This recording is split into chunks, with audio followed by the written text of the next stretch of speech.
जब भी डिलीवरीज़ की बात होती है तो यहाँ लोग नॉर्मल डिलीवरी पर ज़्यादा ज़ोर देते हैं, क्योंकि लगता है कि पहला बच्चा नॉर्मल होगा तभी दूसरे में नॉर्मल या ऑपरेशन हो सकता है। अगर पहला ऑपरेशन से हुआ तो दूसरा नॉर्मल नहीं हो पाएगा। तो क्या ये बात सही है? पहला बच्चा यदि ऑपरेशन से होता है तो दूसरा बच्चा भी ऑपरेशन से होगा, ऐसा कोई निश्चित नहीं रहता है। ये कारणों पर डिपेंड करता है कि पहला बच्चा नॉर्मल हुआ तो फिर दूसरा बच्चा अब नॉर्मल मतलब सिजेरियन डिलीवरी भी हो सकता है, और अगर पहला बच्चा सिजेरियन हुआ तो दूसरा बच्चा अगले बार में नॉर्मल डिलीवरी भी हो सकता है। लेकिन उसके कुछ क्राइटेरियाज हैं, जैसे यदि पहले बच्चे के समय यदि ऑपरेशन हुआ तो उसका क्या कारण था। यदि कोई तत्कालिक कारण से, जैसे बच्चे को धड़कन में तेजी आ गई, या बच्चे को ऑक्सीजन की कमी हो गई इस कारण से, या बच्चे के होने में किसी कारण से देर हो रही है, या बच्चा किसी तरह से डिलीवरी के प्रेशर को बेयर करने में असमर्थ है और उसको किसी तरह का खतरा होने वाला है, अगर इन सब कारणों से ऑपरेशन हुआ पहले बच्चे में, तो हो सकता है कि दूसरा बच्चा जब जन्म लेने का उसका समय आए और सब कुछ ठीक रहा तो दूसरे बच्चे में ऑपरेशन नहीं भी हो सकता है। लेकिन यदि पहले बच्चे में जो ऑपरेशन होने का कारण है, जैसे कि यदि माता का पेल्विस मतलब माता के गर्भ के रास्ते की चौड़ाई बहुत कम है, उसका डायमेंशन छोटा है, और बच्चे का माथे का डायमेंशन ज़्यादा है, जिसको कि हम लोग सीपीडी या सेफेलोपेल्विक डिस्प्रोपोर्शन बोलते हैं, अगर वो स्थिति है तो वो स्थिति तो परमानेंट होती है, वो हर एक बच्चे के समय में वो बनी रहेगी। और बच्चा और माँ का प्रपोर्शन जब मैच नहीं करता है तो बच्चे का सर और बच्चे के बॉडी को पार होने में और डिलीवर आउट होने में दिक्कत आती है, जिसके कारण बच्चे को किसी तरह की क्षति पहुंचने की शंका होती है और कभी कभी पहुंच भी जाती है। तो वैसी अगर स्थिति के कारण ऑपरेशन हुआ हो तो ऐसा है कि उसमें दोबारा ऑपरेशन की ज़रूरत निश्चित पड़ती है।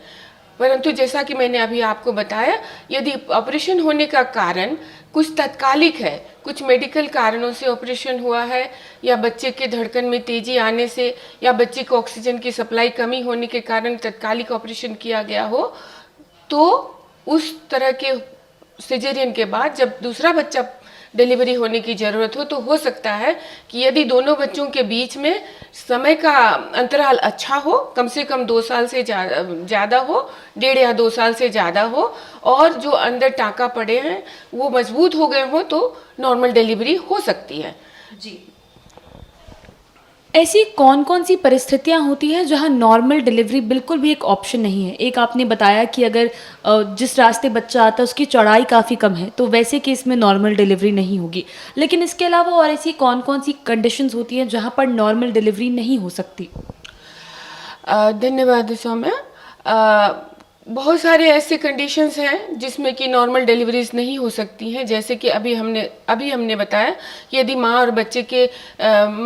के डिलीवरी पैसेज के प्रोपोर्शन में अंतर हो तो ये नहीं हो सकता, जिसको सेफेलोपेल्विक डिस्प्रोपोर्शन कहते हैं, यानी माँ के पेल्विस की चौड़ाई कम हो बच्चे के सर के चौड़ाई से। दूसरा है कि यदि बच्चा ठीक से पोजीशन्ड नहीं हो, बच्चा एक्चुअली काफ़ी फोल्डेड स्थिति में पेट में रहता है, और फोल्डेड स्थिति में उसका एक सिर का पिछला भाग होता है जो पहले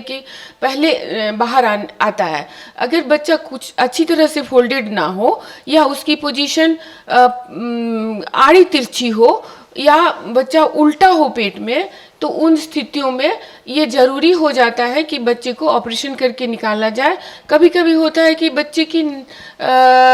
शारीरिक बनावट भी कुछ मतलब अबनॉर्मल होती है, जिसको कि वेजाइनल डिलीवरी में बाहर आना संभव नहीं हो पाता है, तो वैसी स्थिति में ऑपरेशन बिल्कुल ही निश्चित तौर से करना पड़ता है। खास करके एक एग्जाम्पल ले लें जिसको बोलते हैं हम लोग ट्रांसवर्स लाई या ऑब्लिक लाई, जिसमें बच्चा पेट में लंबे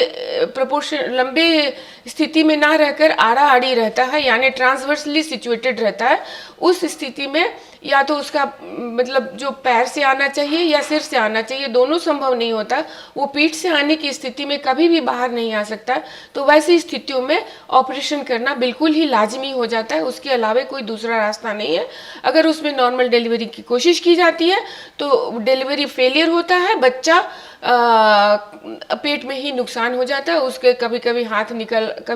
निकल आता है, कभी कुछ निकल आता है, लेकिन बच्चा डिलीवरी नहीं होता है और वो बच्चा जान गंवा बैठता है। जी।